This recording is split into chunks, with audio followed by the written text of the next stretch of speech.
All right, we're going to talk about AI and robotics today. We've got on the screen is a picture of a new sort of endoskeleton, I guess, that's borrowing from the Terminator terminology, where this robot can articulate, move around like we would expect to see a anthropomorphic human moving around. Lucas, what have we got going on here, and who we got on the show today? Well, I don't know what we've got going on here. It's not scary. It's darn interesting. I'm interested to know how this thing moves. It's not the usual gears. It's not quite the fluid Mercury from Terminator 2, but um, it looks like pressure joints or something. But Buidl is on today. Buidl, you are one of my favorite authorities on things going on in the world of AI and the world of robotics. You showed this to me the other day. I wanted to have a conversation about it. What do you know about it? This is what is this called? Torso by a company called Clone. Yeah, hi guys. Thanks for inviting me on the show and excited to be here. And definitely, this is something very unique. This is a startup out of, I believe, Poland. And as you know, I'm always looking out for the cutting edge AI stuff that's happening. And I was wondering, there's nothing happening in robotics. And then I came across this startup, and it just blew my mind. Basically, what they're doing, their approach to robotics is a little different from traditional robotics, where you have typical actuators and like all the movements that you can do are very limited. In this case, what they've managed to do is, um, I think they've been around for like more than 3 years now. So what they've managed to do is try to mimic all the muscular movements and then include that into the anatomy of an actual skeleton, and just like the range of movements you can see are just much more complex and much more varying than what would you see in an actual robotic robots, or even Boston Dynamics of the world. So yeah, that's what I'm really excited about. Their demo does really look very Westworld style, and uh, in that regard, some people call it scary. To me, it's much more natural the way robotics should work. So yeah, I'm super excited about it, and wanted to share this with the rest of you. And how are these artificial muscles functioning? Have you dug into that? Are they keeping it a secret? Is it pressure? Is it hydrostatic pressure, or what's going on in there? So so it's very new to me still, and I haven't really dug deep into this. But from what I've looked for, just few minutes of observation, looks like they're using a combination of hydraulics. Now, there is another demo where, in the same, like if you go on the YouTube, one of their things where they have the hand movement, and you can clearly see that there's some form of almost like Terminator style. Do you remember the scene in Terminator? Was it one or two, where Arnold has to cut his arm, and you see all these moving hydraulic like parts, and it's very similar to that. Now, what kind of material they are using, and how flexible it is, and all that, I still have to kind of deep dive into that. There's Yeah, a X go ahead. account that I like. It's called Circuit Robotics, and I think that they do a good job of talking about different types of things that are happening in the robotic space. So this one is a recommendation from me as far as if you want to keep up on stuff like this. I didn't see anything even close to the Terminator style torso thing that they've put out recently, but they've been doing a whole bunch of stuff with different types of robots and ways that they move around. So these guys are pretty cool to look at if you're trying to keep up in the space. Yeah, that I'm not sure this. I've seen this video of the incredibly graceful and aerobatic Boston Dynamics dog. But the clone torso, um, there seems to be two different branches of the robotics tree. One of them looking for a humanoid cyborg, um, something that looks like a person, and then the the utilitarian robots. But the muscles on this are what really took me aback, um, because I had never seen I'd never seen anything like the muscles that were on this robot. So Well, what's interesting is probably how you have to program such a thing. Usually, when you're making a robot, you've got sense of like inverse and reverse kinematics, and like how do you actually put that hand in the right spot by, you know, changing the hydrostatic pressure and hydraulic pressure and whatever in all those different wires and cords and stuff. So you got to imagine it's pretty hard to figure out how to calculate exactly where to put that hand in three-dimensional space. there's one sort of side story on programming robots that I find fascinating. Do you know how the the the braking on Teslas, or where the genesis of that software solution came from? Tell us. Showing cockroaches, uh, scenes from uh, playing them scenes from the Star Wars movies, and I think specifically the scenes in which they're on the little land cruisers, and they discovered that the cockroaches flinch whenever, because they sort of have basic photoreceptors for their eyes, and they discovered that the cockroaches would flinch when they were watching the movie whenever images were increasing in two directions, and so the the optics on a Tesla would start breaking automatically whenever things are growing larger in vertical and horizontal axis. So, so guys, I posted this hand movement. I don't know if you guys see it. This clearly shows the mechanics. I don't know if you have the link, Lucas. Um, I've got it on the screen. oh, okay. Oh, yeah. This is the. Is this the same one? Yeah, it starts out here. I'll go back to the beginning. It shows the hand Yes, movement, and then it goes exactly. into something else. So I think they were showing how they developed it or something. Right.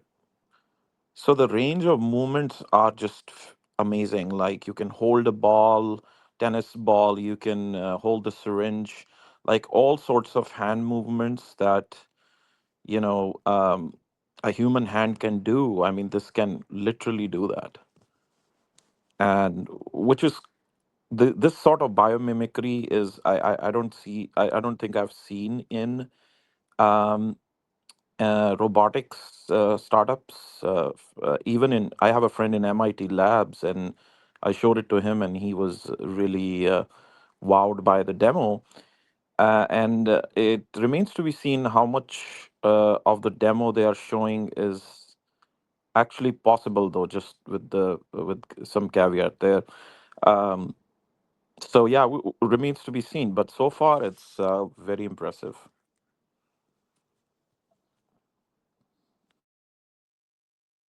And what do they want to do with these? Have you listened to any statements made by this company Clone as to what they envision doing with these cyborg like technologies? Um, it's actually surprisingly they haven't been that much public. Their Twitter account has been active, and the rumors are that they've been approached by big VC firms and stuff, and so far they haven't partnered with any, as far as I know. But yeah, they seem quite media shy at the moment. What else is catching your eye lately, Buidl? And I know that you have a. I should say I get impressed with all of it, and maybe am susceptible to some outlandish concerns. Like when I saw the Boston Dynamics dog years ago, I thought, uh-oh, this is going to be a military technology. This is a dangerous thing. But is that coming true? Are they being used for military applications? For in some places, I hear Elon bought Trump guard dogs, robot guard dogs from Mar-a-Lago. Is that actually happening, or are they being used um, for other things? Yeah, so definitely the applications in military applications are enormous for these things, and part of the funding that comes, like DoD and all, is is kind of promoting robotics to the next level for military use. You have startups like Adrill, all of those people also having some form of, you can say those are drones, but yeah, some form of mechanical robotics happening there. But the only thing missing in the equation right now, I mean, I won't say the only thing, but you need a combination of this biomimicry as well as the flexibility of navigating a terrain, which you see in some of the Boston Dynamics, the how robust these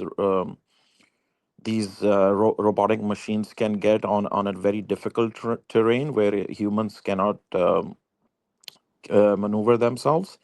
So yeah, it'll be interesting to see. The next step would be to see if you can combine these two and take advantage of, like, adapt when you need a human like biomimicry, and then when you need a pure sort of traditional robotics like approach. So that would be exciting. I'm just wondering if I answered your question. Um, were you did I answer your question? I mean, in part, Or yes. Because I'm curious to know sort of what the biggest humps for use are. But yes, uh, yes, yes. So to that point, I would say these things still need a brain. And by brain, I mean not just you put LLMs into these things and they can maneuver in the real world. You need lot of situational awareness, taking that surrounding data and reasoning over it, and all that sort of intelligence that will you know take them to their end state, which is, if depends on what they're looking for, like, right, if they need a human like robotics that has that situational awareness, maybe they can go do your simple tasks, like do your chores, like make you a sandwich, or take care of the grandpa, or um, stuff like that, mundane stuff like that. That's really been a mundane stuff is the real big challenge in AI, where you can see you can do superhuman capabilities like playing chess or go, and or trying to find patterns in massive amount of data. The challenge in robotics has always been to do the mundane tasks, like walking like a human, or running, or like maneuvering in a terrain, that sort of a thing. So this is next step in the evolution, and I'm kind of hopeful after a long time. You know me, I'm very cautiously optimistic about these things, and but this is kind of an advancement I would like to see on a larger scale. This and combined with others. well, to the brain of them, at some point, whenever they zoom out on this articulating torso, you can see fat cables, sort of underneath it that are probably tying it to a lot of computing power. Like, and we've seen Google's advancement of this new quantum chip. Um, how how are they going to um, stuff all of the computing power into something autonomous? Is it going to have to be wired? Are the bandwidths for wireless communication going to be enough for them? Are they close to that, or do these things need a tail right now, an umbilical cord? See, that's a good question. I would like uh, rest of the folks' opinion on it as well. But my understanding and what I've seen in the industry, and also where all of this headed is, so yes, you're right. The power requirement, and that's why humans are still amazing. If you want to call them a machine or a wonderful human body is an amazing machine, or I would say energy efficient machine that with so much less energy requirements, biology is able to do the things it can do, and mimicking that is definitely a Herculean task. And so that's a interesting point of the energy requirements of these things. And I haven't looked at their site as to how they will be addressing that. I think they're very in there, I would say, an alpha kind of stage to get at least the movement going and worry about the power efficiencies later. But ideally, the ideal state, what I imagine is these systems being low on power consumption, which, given that there are so many hydraulics and all these mechanical parts, it will be a difficult challenge, I think, to initially to lower the power requirements of you know just having these systems run for forever. But ideally, we want to get into, we have the same debate in Chat GPT world as well, and LLMs, that we are making bigger and bigger scale, scaling these systems out for answering our queries, and are there any efficient ways to do it? As far as quantum goes, so right now quantum is the stuff Google came out with is, I believe, is a 106 qubit quantum computer. The main breakthrough there is the error correction, which they are, like in traditional bits, we have error correcting codes. And same way in quantum, the issue is due to no cloning principle, you cannot clone 2 qubits. So there are certain workarounds for correcting errors and do error correction. And what error correction in a nutshell does is helps you scale to the level and beyond traditional systems. What they demonstrated was a very specific problem, and so that's it can optimize for that. And so far it will be very like I imagine quantum computers, if they are scaled well, they'll be able to solve very specific targeted problems, and then maybe get more generalized over time. So yeah, it's exciting development from Google. And I'm going to wear my skeptic hat again, or cautious optimistic hat again, and say that it is significant, but I wouldn't call it a major breakthrough. The major breakthrough would happen when we are able to, you know, exceed a lot of traditional, algorithmic tasks we do, even factorization. That's when we start breaking codes, and and that will come with error correction and more coherence times, where these qubits are coherent in a coherent state for a long time, and they can compute.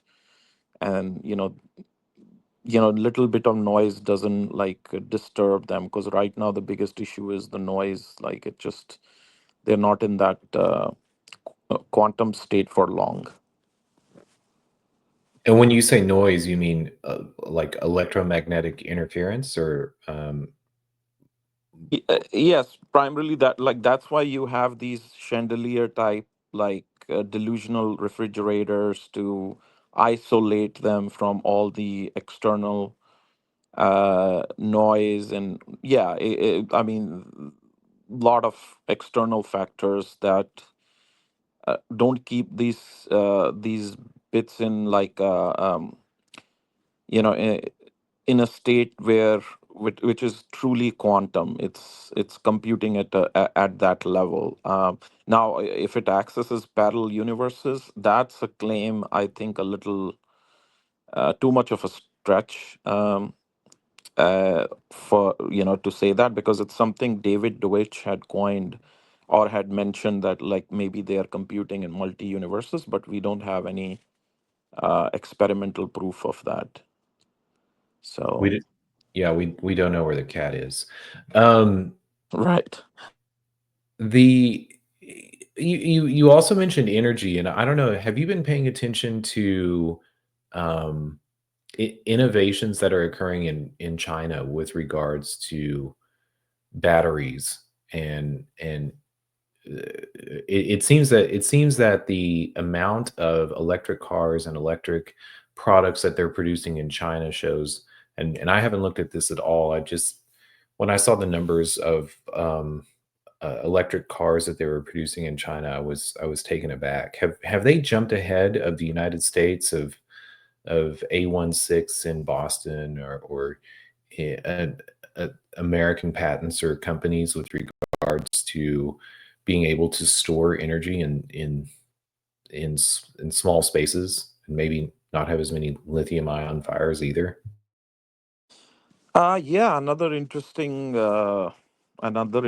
topic.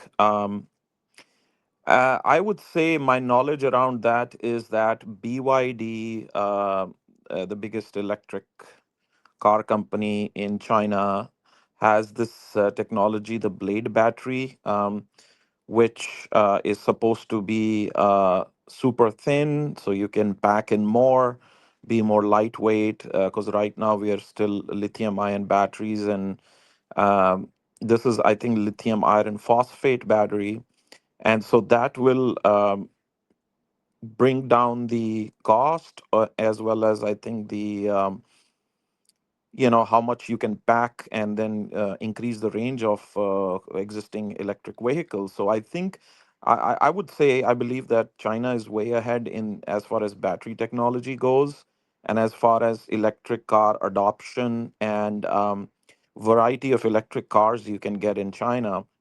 I mean, if you see some of the European reviews of these cars, for 30 grand, you're getting almost like luxury of lucid air inside, with all the features and all the capabilities and beyond of a Tesla Model S. So that's what we are looking at, with the capability or the manufacturing advantages that China can offer. And they've total cornered the market. Like Tesla was supposed to be a leader in China, but is no longer the case. They also have lidar fitted in these some of these cars I've seen. Lidar is the technology that Waymo uses. You remember? Have you seen those almost cop-like lights moving? Those are the lidars. They are big and giant right now and not attractive. But I've seen some concept cars, or maybe they're on the road right now, that have lidar built in them, and they don't look hideous. So I would say, as far as electric cars go, I think they're doing a great job. Now it remains to be seen, and I'll just land it at that, is that whether those cars come to the US now, with uh, Trump coming in and his strong stance on America first, which is rightly so. um, I don't see. I would see a lot of pushback because of the tariffs that will be imposed on these vehicles, Chinese vehicles, that can, like, stop them from coming to the U.S. And that gives time for American companies to innovate and come up with their own better, more, not just one single player like Tesla. You have Lucid Air, which definitely is for the luxury market, but maybe we begin to see much, other big car manufacturers come out with more variations of their models with more features. But yeah. We might also see some conglomeratization of American and Chinese companies, and some amount of production going on in the United States. That's been the way. I mean, think back to Japan and Toyota and Nissan, and what happened whenever we had this when America felt threatened by technical innovations in other countries before. So, what about and we haven't talked about drones. I want to talk about drones too, but before that, you mentioned MIT Creative Labs. We mentioned Boston Dynamics, and those are or have been, as far as I know, some of the leaders in innovation when it came to drones and robotics. Is there any academic institution or company that exists in China that we should be keeping our eye on, or in other places in the world that that you pay attention to? I mean, Poland also interesting. Maybe usually the joke is that all we see coming from Europe is regulation, but what do you keep an eye on in China? And it's very difficult to keep an eye on China. That's the problem, right? There's a very lot of secrecy around a lot of things, but what we hear in the news here in the US is basically what we go by, or some of the archive papers that come on archives. And uh, to that, I would say my knowledge is very limited in terms of what's happening in their top universities and stuff. I can go by specific papers to see what and try to gauge what these guys are up to. In terms of, I would say, drone technology, I think they're almost par with US or ahead, and maybe those flying orbs are not them, but we can't rule them out yet, or maybe they are just Chinese balloons. Who knows? And have you heard anyone in tech community, AI community, academic community talking or speculating as to what these flying orbs that have been reported are, and also how they're powered? Y- Yeah, honestly, this so there are. I haven't seen any serious hard academics talk about them, except from the media academics or the media scientists coming on NBC and all the TV channels and talking about how this could not be otherworldly, or is it some US secret project? Because defense will totally be on the case if there is something is invading their airspace. So so far I haven't heard any I would say, even apart from academics, like even folks like Elon, they are kind of tight-lipped. I wouldn't say tight-lipped, but their opinion is, they don't seem to be like otherworldly. But then again, who knows? That's something. Um, out of the most of the cases, maybe 80% can be definitely ruled out. 85, 80 to 80 to 90% cases can be ruled out. Mostly it's something like drones or planes, and then those 10% are the ones that are interesting. Um, and more evidence needs to be there. I mean, my viewpoint is like, okay, these are orbs, but I need to get a really high definition kind of image of these things, and not just like some like blurry sort of far off images, and I'm pretty sure like our military has all the equipment they need in the world, which is classified in a lot of ways, and how they can detect some objects in the sky and all of that. So yeah, uh, I am not sure what those things are, the remaining 10%, or I would even say the remaining sort of 2 to 3% cases. Grant, what about you? Have you, I keep an ear towards people who talk politics. That's what my extreme throws at me. Um, but it doesn't. I've heard a lot of histrionics about these drones, but nothing concrete. Have you seen anything that you felt was credible with the speculation about them? Anytime there's physical evidence, I think it's always the thing that becomes one of the most interesting. I saw a post about the drones and there being some molten metal dropping out of one of them, which seemed like that got clamped down pretty hard, pretty fast.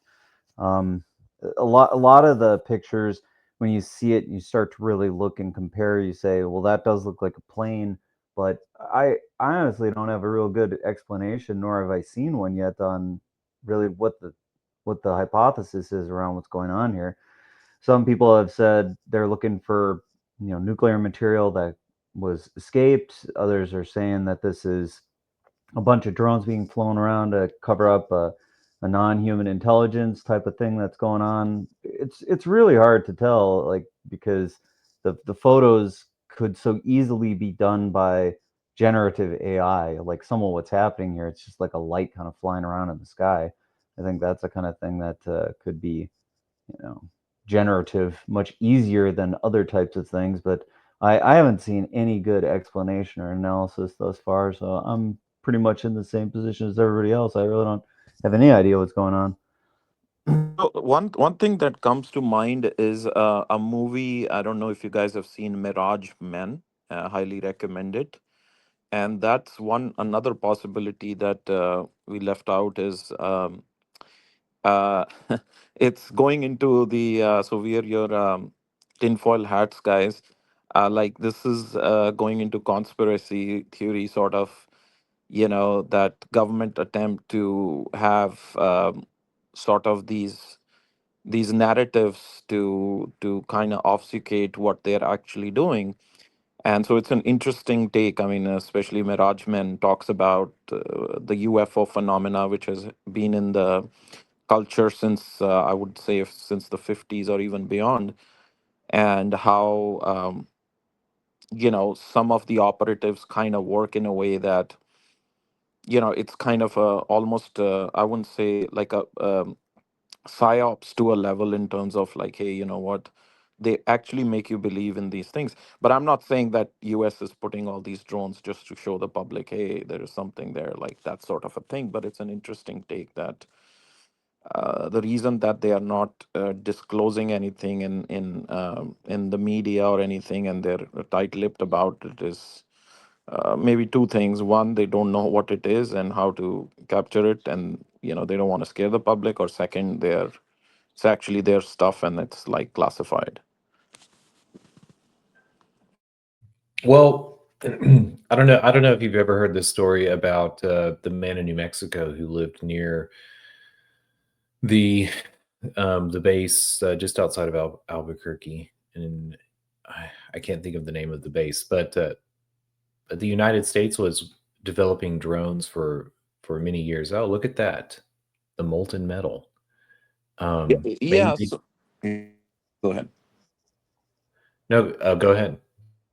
So, can you tell this molten metal is so? Yeah, there is a Stanford scientist, right? He claims to have some material that is otherworldly as well, right?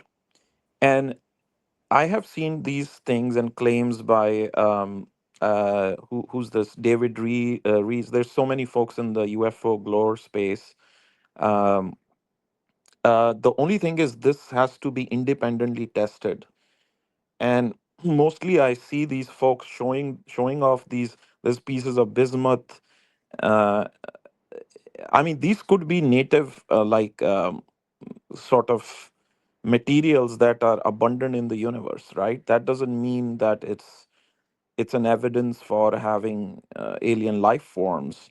So I think these claims need to be investigated a little bit more in detail, and we should not, I would say, be sci-fi fanning them and say, okay, this is the evidence, and look, he already has a piece of metal. Um, as Carl Sagan said, extraordinary claims require extraordinary evidence, right? On something on those lines. I think they need to do a good job of, if they have the right stuff, or they have the right, if this is actually a UFO fragment, I mean, give it to national science labs to do a test and say like, hey, be more transparent about it, right? Like, be go more public about it, rather than having it in their own possession and like saying, hey, this is what it's like. To me it reminds me of like, hey, a kid says, hey, I've got this nice cool toy, or like I've got a PS5 at my home, and never showing it, like if he has it or not, so Yeah, I I just mean, looked up. it was relatively recent, so maybe that's already in process. And some people have said, "Hey, you better watch out because having something in your possession like this means you get a knock on the door from the Gestapo." But yeah, hopefully there'll be a follow up post to this where they get it out to the right individuals. It was very recent that this came about. I just happened to be scrolling past UFO thing because I was right. interested in what was going on with the drone thing, and there has been some interesting footage posted on this particular subreddit. Right. Like, one thing I would say, one last thing I would say on the UFO topic is 80% of the US population, I think they did a survey. I don't know, I haven't seen the recent survey, but it was 4 years ago, and I'm sure it hasn't changed. As 80% of the US population believes in UFOs. Okay. So that is a fertile ground for, I would say, people. I wouldn't, call them grifters or whatnot, to come in and leverage that attention, which is already there, the attention economy, and leverage that to their advantage, right? So we have to be careful of that as well. Like, if these folks are, because there's monetizations. I mean, I'm pretty sure Bob Lazar has made a lot of money doing what he, with all the. I'm hearing he's having a movie deal, which he was trying for the longest, to get a Hollywood deal, to talk about his story. So I think the human aspect has to be not underlooked. I mean, these are, I believe, I want it to be true, to be honest. Yeah, I'm also a believer that these things should be true. But so far, navigating these spaces over the years, I feel like there are lot of folklore, like somebody said this, somebody saw that, and there's a book, there's this, there's that, but there's very lack of, like, almost to none, zero evidential, like, sort of proof to say that definitely. I think we I mean, I don't believe the fact that government is can hide with so many people working there.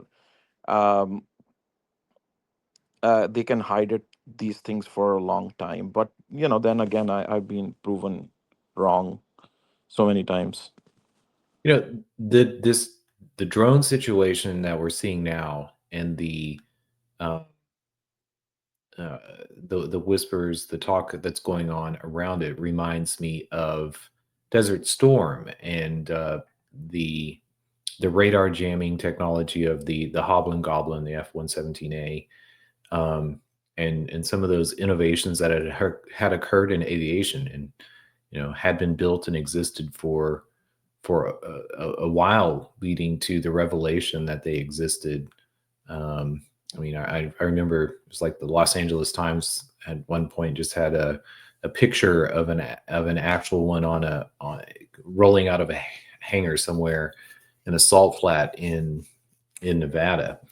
Um, So and I think also, you know, that was at a point, what we were entering another war, but we're at a point in which there have been revelations of innovations in technology, that are going on with us and Russia, and some of the, you mentioned Soviet, some of the old Soviet partners that are, you know, Iran, Yemen, the Houthi. So because as we're talking about this, I'm thinking, I don't know if you guys caught the news about the friendly fire, downing of an American fighter jet, and another one that narrowly avoided it.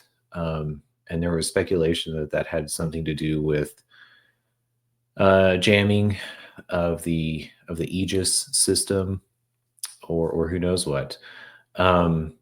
So, you know, we could be seeing,